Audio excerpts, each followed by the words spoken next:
Outstanding. Just outstanding. I thought the whole thing last night, the Dolphins, they absolutely pounded them on both sides of the football. And you had to really love what Sean Desai did. And I'm going to come out of the gate here with a hard one here with my friend Garry Cobb.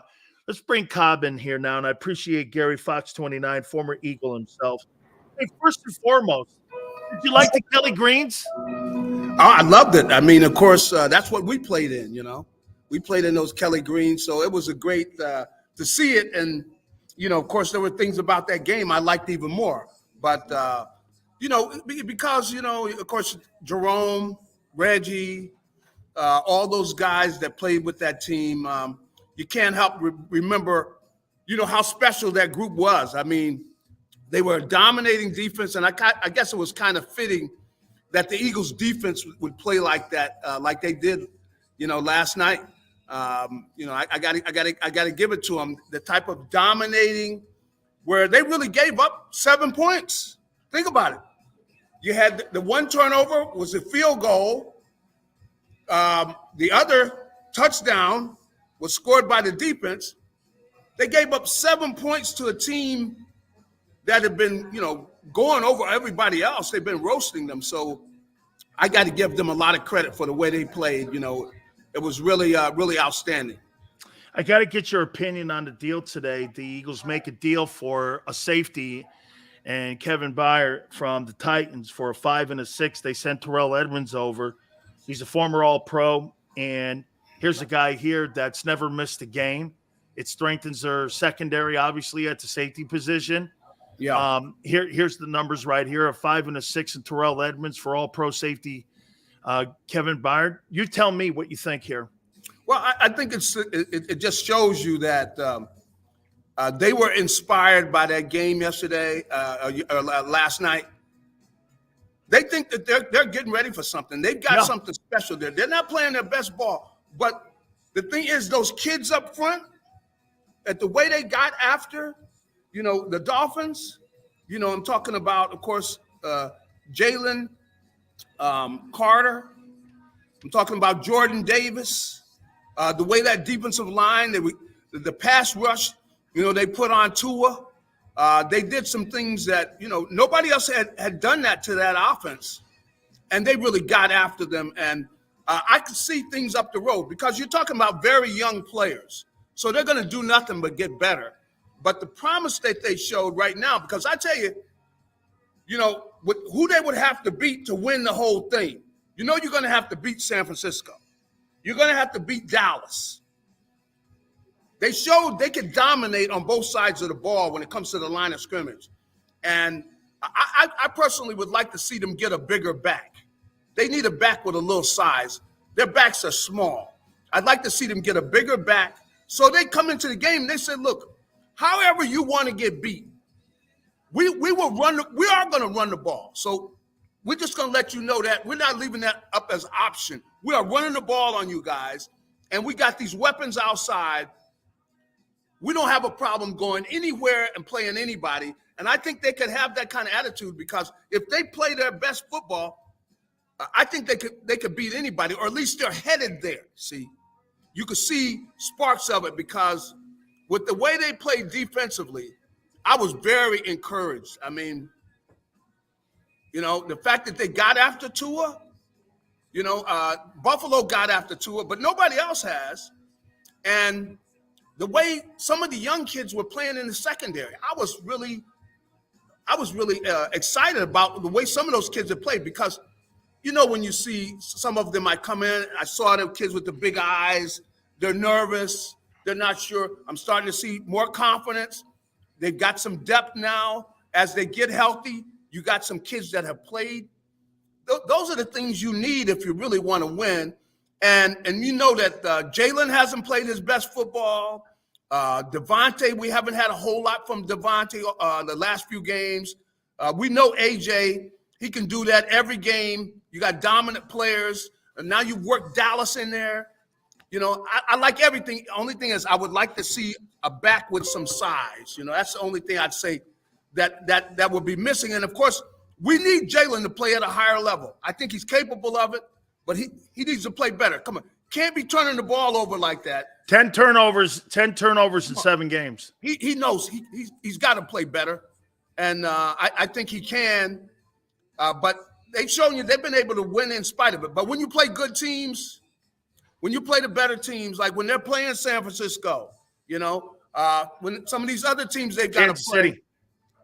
Kansas City, they're going to have to. They're not going to be able to turn the ball over and everything. But the thing is, they have got the equipment to come in, and they could beat anybody. So I think that's where they're at right now. But they got to be playing at that top level when they play these teams. But when you can dominate on both sides of the ball at the line of scrimmage like that, you don't have to tell me anything else. That means you can win this whole thing. But the whole thing is you got to go do it. But that was very promising. I was really excited about the way the defense played yesterday. Do you think this front four is better than last year's front four? You know what? I would say right now they haven't shown the consistency, but I think they do have the potential to do that.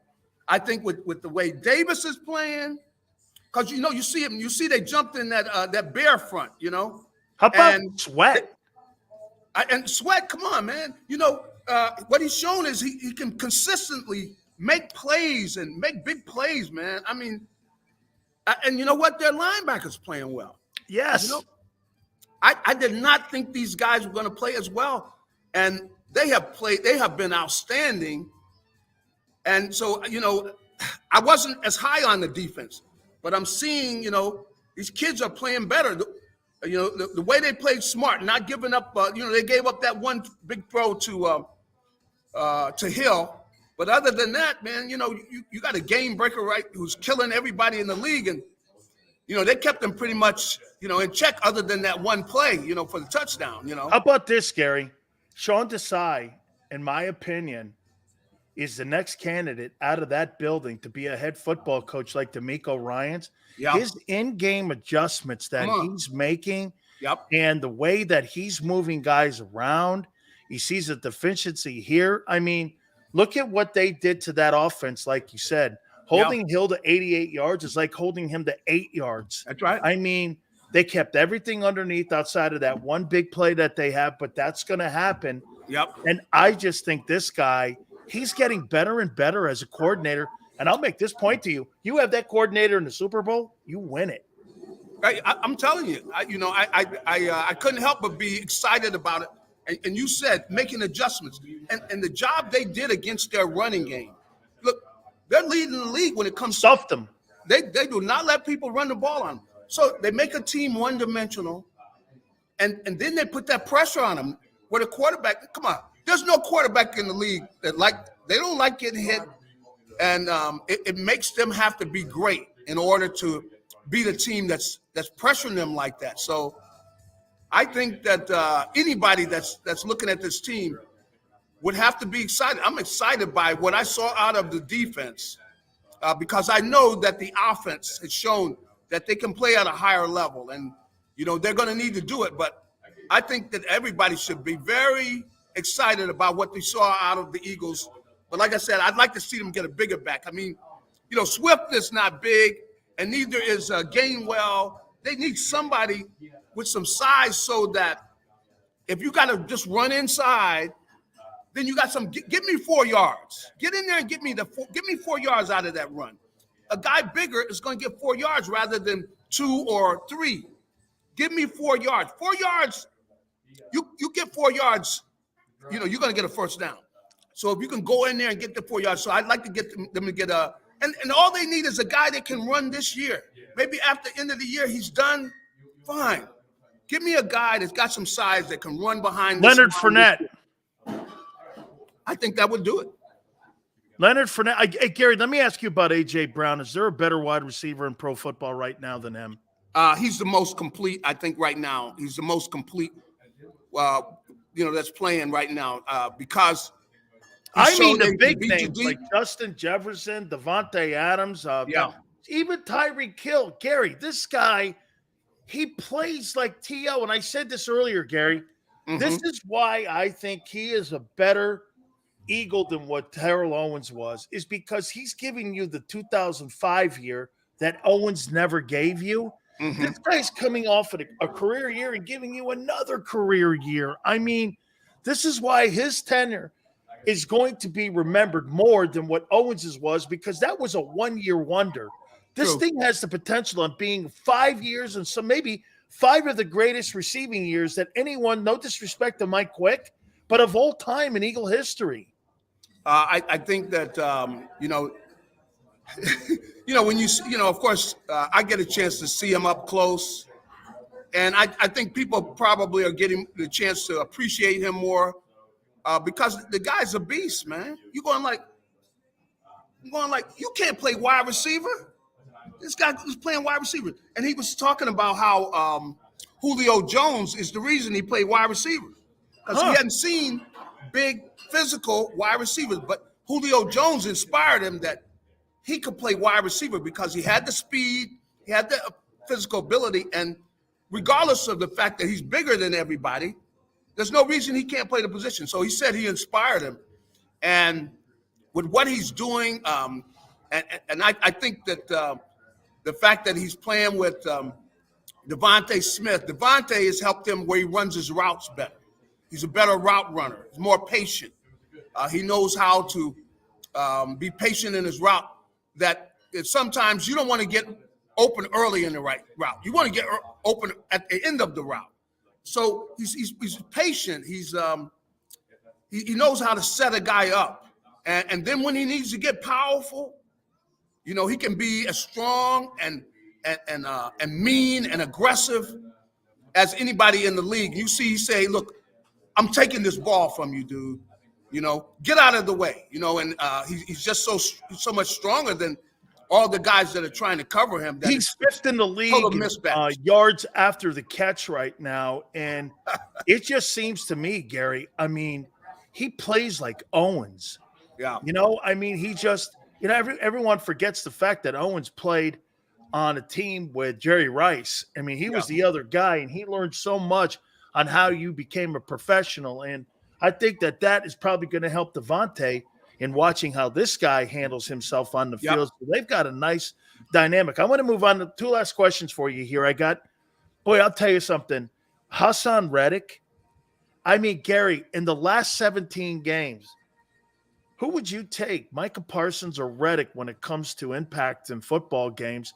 How come every time I watch Micah Parsons in a big game, he is like a big no-show? And every time I watch Reddick, he's making a TFL. He's a quarterback hit. He's making a sack. He's tackling a guy for a loss. That guy, there's a chance, Gary, that if he trends out right, he'll have 30 sacks in 2 years. Whew. Get this, 3 years, $45 million. What a freaking steal he's. You're right. Well, the thing he is that, when he came here with a chip on his shoulder, knowing he was fighting uphill, that, people haven't really given him what he feels he's due. And so last year, he made a statement. Basically, he made it throughout the playoffs. He made a statement of how good he feels he is. And, I sat down and talked to him about it, and he feels like he's still got to prove himself. Some of the other guys that maybe, some of Micah, the fact he's down there in Dallas, he's getting attention, and he doesn't, take anything away from him, but he just wants to prove it with his play that he's as good as anybody putting on the uniform. And I got to give him credit. I knew that he wasn't going to do a lot early in the season because, you can't rush the passer if your hands aren't right. So he's gotten those hands right, and you can see that, he makes plays every game. He's going to make a sack, a tackle in the backfield. He's going to do some things every game, and that's leadership too. And he's one of the leaders on the defense. And one of the ways he leads with the way he plays, so that when he says something, the guys listen. So he's kind of one of the veteran leaders on that defense. And I want to bring a number up to you here, and I want you to tell me why this is always a close game here. The next opponent, obviously, is the Commanders.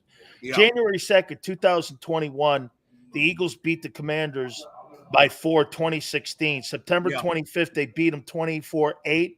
The Eagles, that's probably the only a big differential in points. Then get this, last year, November 14, 2022, the Commanders turned around and beat them 32-21 by 10. Yeah. And then this year, 34-31, you have 3 points. Why is this game always so close? I get the divisional opponent thing, but what's the one thing they have? To me, it looks like you have to have a good D line if you want to be in a game with the Eagles.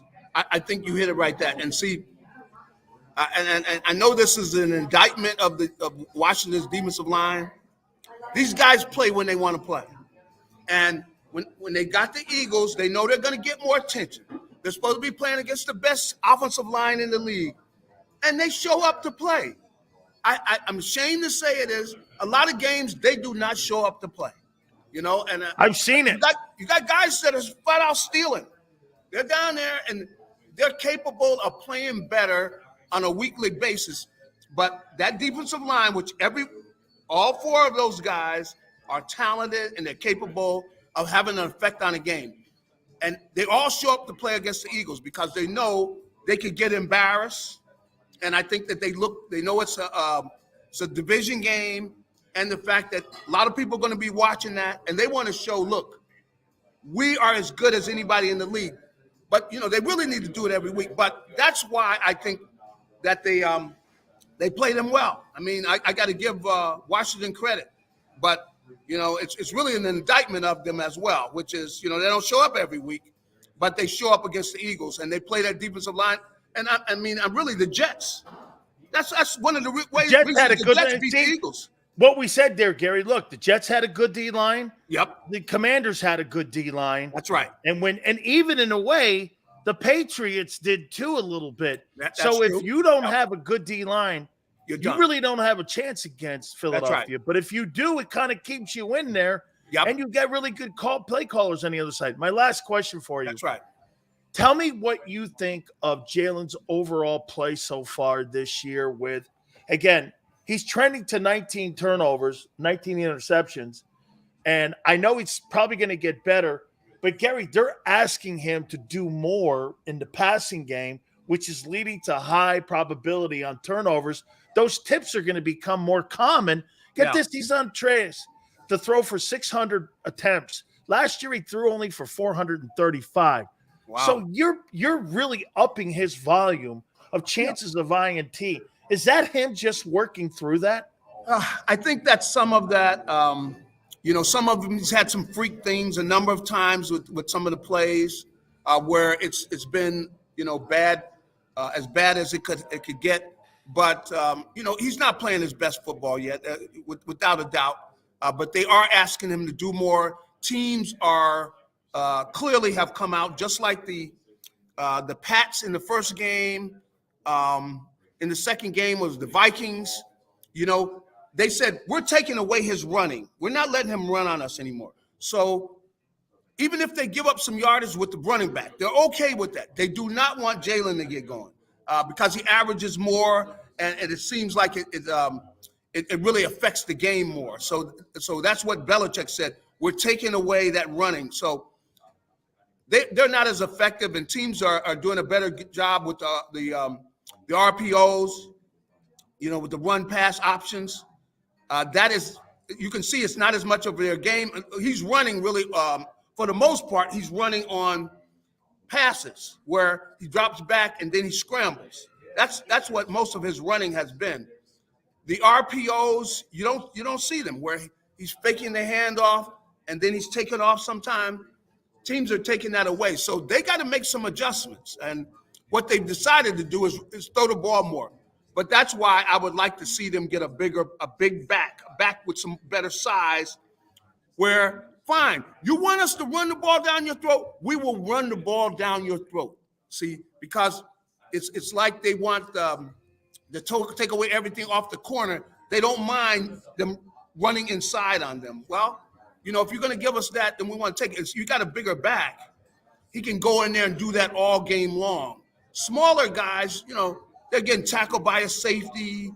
They're getting tackled by a corner, Whereas if you got a bigger back, who's carrying people and a pounder inside. I think with that line, you're going to be able to make a team say, we got to take that away. We got to take that away. Then it's going to open up other things. But they got to run the ball. You can't just get away from them running where they're throwing the ball so much. I want to see them run the ball. I like the fact that they did run the ball yesterday. I thought 34 against the attempts. Jets, they got away from it. They 34 attempts, 31 pass. Even though they didn't have a ton of yards, they were at least committed to it. That's so right. they That's right. they could end up having some balance. Gary, thank you, my friend. Good deal. I really appreciate your time. Thank you, Gary. All right, buddy. Hey, take it easy. Got it. Gary Cobb, All Fox 29 in Philadelphia. We really appreciate it. All right, do me a favor. We'll talk about tonight's game. We'll look at week 7 of the NFL. Hit the like button. Keep it here on the National Football Show.